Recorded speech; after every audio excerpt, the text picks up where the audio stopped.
Hello, and welcome to this week's Manufacturing and Industry Newsround. I'm Trevor from Smart Advice, and today we've got a packed lineup.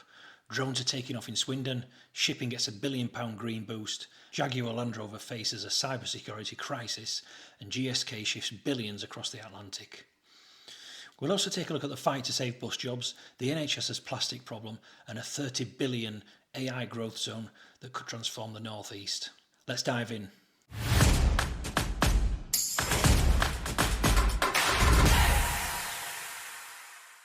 The UK's largest drone factory is set to open in Swindon, and with it, 1,000 skilled jobs. Portuguese defence company Techiva is behind the move, bringing production of its AR3 and AR5 drone platforms to the UK for the first time. The factory will be based in the Spectrum building, a landmark designed by Norman Foster and once used by Renault, which even featured in a James Bond film. It's expected to open in 2026 and will cover everything from research and development to full-scale manufacturing. Defence Secretary John Healey called it a clear example of defence being used as an engine of growth, while Techiva said it shows their long-term commitment to the UK. For Swindon, this could be the beginning of a drone manufacturing cluster, linking jobs with education and research. So the impact is clear. New opportunities for engineering, electronics and supply chain firms, as well as a vote of confidence in UK manufacturing capability. From drones in the skies to ships at sea, the Department for Transport has announced a £1.1 billion package for the maritime sector. The funding combines £700 million of private investment with £448 million in public money, aimed at boosting major ports and cutting emissions from shipping. Previous projects funded under this programme have included electric charging points for vessels and hydrogen systems that generate power from recycled wastewater. Transport Secretary Heidi Alexander described it as a boost for coastal towns and cities that will supercharge growth and jobs while steering the UK towards net zero by 2050. For manufacturers, particularly those in engineering and green tech, this funding could open up contracts in fabrication, construction and clean energy supply chains. Now, what about the state of manufacturing overall? The latest Make UK and BDO survey shows a rebound in activity in the third quarter, with export orders and investment on the rise. But there's a big catch: unfilled vacancies. Right now, 46,000 open roles are costing the sector an estimated £4 billion in lost output every year.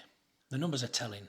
Output improved sharply, with a balance of plus 25% compared to a plus 9% last quarter.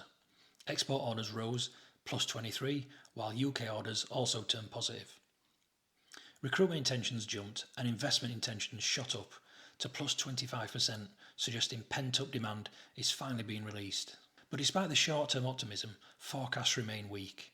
Output is still expected to fall by 0.1% this year and 0.6% in 2026. The message here is simple.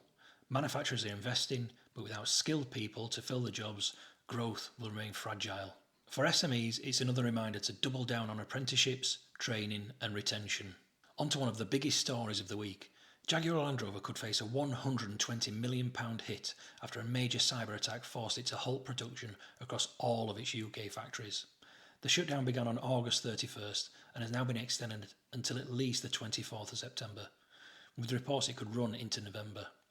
Plants at Solihull, Halewood and Wolverhampton are all affected, with up to 50,000 cars potentially going unbuilt. JLR says it's working around the clock with cyber specialists to restore systems, but the longer this goes on, the greater the risk to profits and supply chain stability. Unite the Union has already warned that smaller suppliers could face collapse and has called for a government-backed furlough scheme to protect jobs. This is a stark reminder that cybersecurity is no longer just an IT issue, it's an operational risk that can shut down entire supply chains. There is some brighter news in Scotland. Up to 400 jobs at bus maker Alexander Dennis have been saved thanks to a £4 million furlough deal with the Scottish Government. The company had planned to close its Falkirk and Lambert sites and consolidate production in Yorkshire, but this emergency package will keep operations running in Scotland for the next 6 months.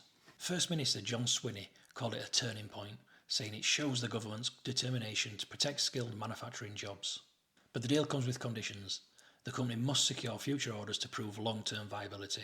So while this is a lifeline for workers and their communities, the underlying challenge of building demand for UK-made buses still remains. Meanwhile, in pharmaceuticals, GSK has announced a $30 billion investment plan for research and manufacturing in the United States. That's £22 billion over 5 years, compared to just £1.5 billion a year here in the UK. The company insists it's not a vote of no confidence in Britain, but the move follows similar decisions from AstraZeneca and Merck to prioritise the US. Critics point to issues with UK drug pricing and competitiveness as reasons investment is flowing overseas. For the UK supply chain, this is a worrying trend. Unless policy shifts, we risk losing not only capital investment, but also the high-value jobs that come with it. Turning to the NHS, a new study suggests its reliance on disposable plastics could create a £120 million opportunity for the UK's bio-based manufacturing sector. The report reviewed over 600 NHS contracts and found that many products, from gowns and drapes to syringes and gloves, could be replaced with bio-based alternatives. That shift could cut almost 500,000 tonnes of carbon dioxide emissions every year. But right now, the NHS supply chain lists 500,000 products, and just one of them is marked as bio-based. Industry voices are calling for a procurement pilot to give UK manufacturers the confidence to invest in biomaterial production. This is a clear case where public procurement could drive a new green industrial sector if government and NHS leaders take the opportunity. And finally, to the northeast, where a £30 billion AI growth zone has been announced in Blythe and Cobalt Park near Newcastle. The project, backed by major US investors along with OpenAI and Nvidia, will create one of Europe's largest data centre hubs and 5,000 high-skilled jobs. Newcastle, Durham, Sunderland and Northumbria universities are all involved to prepare the local workforce. £10 billion has already been committed by Blackstone, with £20 billion more expected. The Blythe site will eventually have energy capacity of over 1 gigawatt powered by renewable sources. For manufacturing, this isn't just about tech. It's about access to AI tools that can drive predictive maintenance, improve quality control and raise productivity. The North East is positioning itself as a flagship hub for the UK's digital future. So, that's the roundup for this week. From drones to shipping, cyber attacks to AI, the thread running through all these stories is resilience and transformation. UK manufacturing faces challenges, but also some of the biggest opportunities we've seen in years. If you found this useful, hit subscribe and follow me on LinkedIn, where I share insights on manufacturing, lean and business improvement. Thanks for watching, and I'll see you next week with more headlines that matter for UK industry.